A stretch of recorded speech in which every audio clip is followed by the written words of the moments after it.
MSNBC, a little bit of a meltdown over there over the recent hiring of former RNC Chairwoman Ronna McDaniel.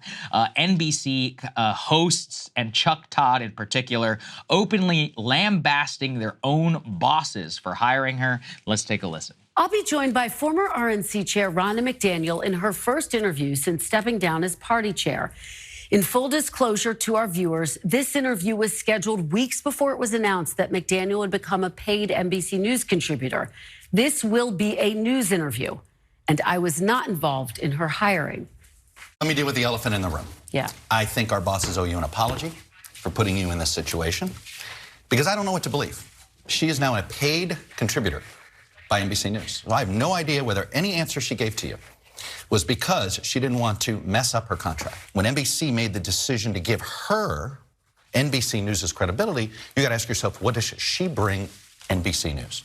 And when we make deals like this, and I've been at this company a long time, you're doing it for access. Access to audience. Sometimes it's access to an individual. And we can have a journalistic ethics debate about that. And I'm willing to have that debate. And if you told me we were hiring her as a technical advisor to the Republican convention, I think that would be certainly defensible. You got put into an impossible situation, booking this interview, and then all of a sudden the rugs pull out from under you. You find out she's being paid to show up.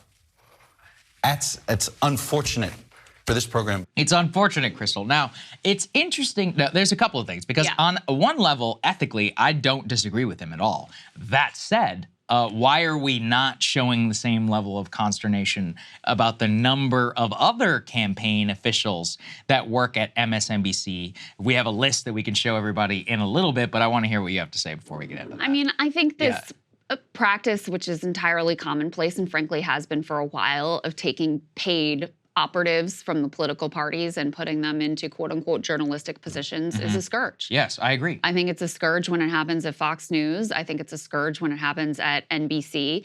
And, you know, I don't think they're wrong to be upset about the hiring of Ronna McDaniel. And she, you know, from an ideological perspective, she went along with she was in charge when all the Stop the Steal nonsense was unfolding. She went along with it. Now, granted, the Trump people were mad that she didn't do more and didn't like blatantly just rig the Trump Republican primary in his favor and actually tried to run like a neutral primary.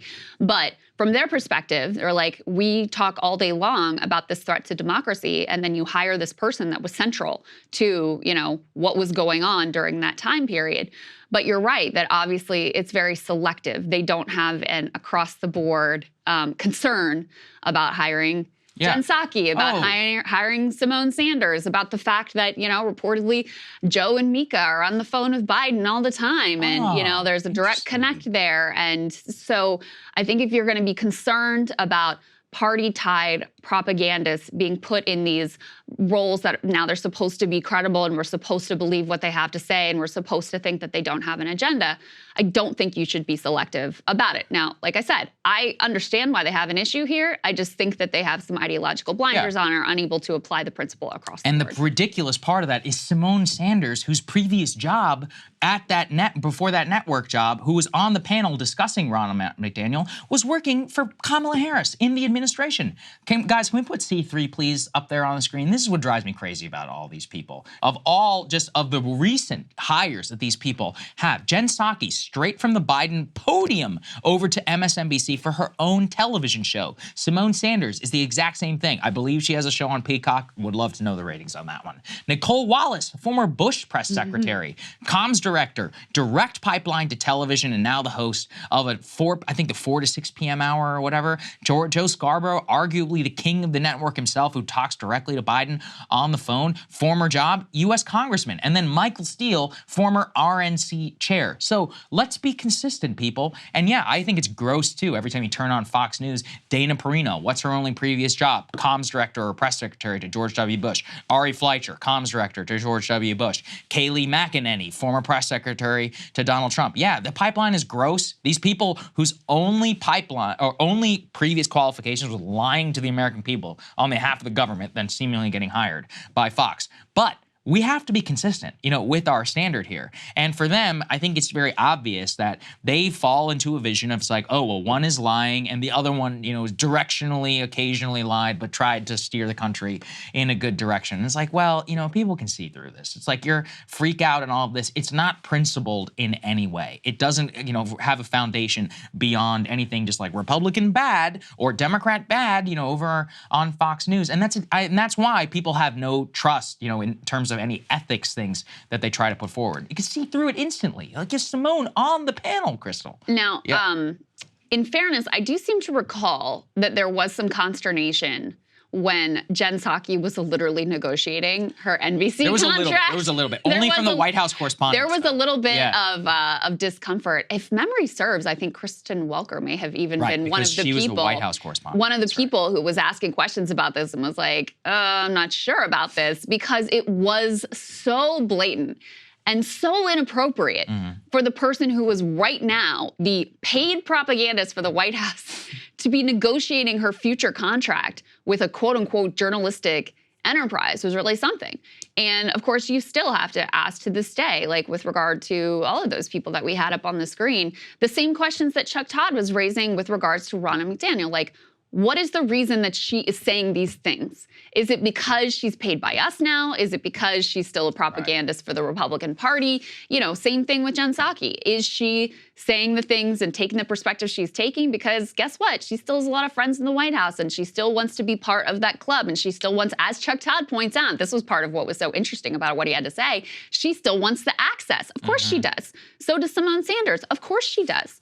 So, we need to apply the same level of scrutiny and skepticism, even when it's people who we more often agree with. And I think that's really the blind spot here, is because they usually agree with Jen Psaki and they usually agree with Simone Sanders, they can't see them through that lens of, no, these are also just propagandists who are, not clearly speaking for themselves and what they actually think is right, but still have these ties, still have these incentives to really carry water for the Biden administration, no matter what it is that they are ultimately doing. Yes. I mean, listen, I can't say I'm a big consumer of MSNBC, period. Right. I'm really not even sure the last time I turned on that channel.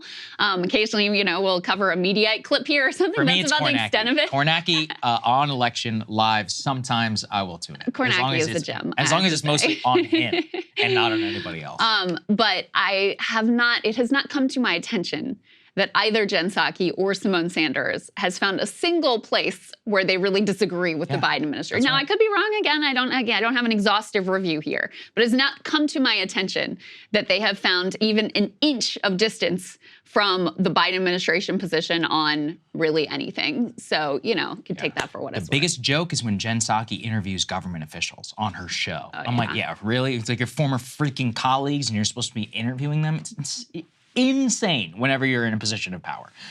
Okay, so let's put the C2, though, up on the screen. We briefly flashed it from Wall Street Journal just to tie the bow on this. MSNBC currently says they have no plans to have the ex-RNC chief on their network. She will solely be appearing on NBC News. I guess on Meet the Press or whatever in their nightly news program. I definitely think it's a bit of a screw you, though, to them. This was according to the head of the MSNBC network, and that's in response to internal staff, consternation over this. But as I said, it doesn't appear to stop at least the president from pulling Jen Psaki's show, who has a premium weekend slot or whatever, Simone Sanders, and not to mention Nicole Wallace. I also saw people being like, well, it's not like Jen Psaki, stood by for a violent insurrection. I'm like, okay, well, even if you believe that or whatever, Nicole Wallace helped sell the worst modern war in American history. Why does she get a pass? Anybody connected to the Iraq War, that is 10 times, not even 10 times, orders of magnitude in a way that I can't even express properly in emotion and in rhetoric, worse than whatever the hell happened on January 6th. But, if you're anti-Trump, apparently that's all it takes over there. How do you think Ronna is going to position herself now that she's at NBC? Because, during the Trump era, she dropped the Romney part of her name, suddenly disappeared, so she could, try to align herself with the ascendant Trump portion portion of the Republican Party, try to keep him happy, you know, try to do the things that she thought the base wanted her to do, even as, you know, like I said before, she still didn't go far enough for them because they wanted her to overtly rig it in Trump's favor in terms of the primary.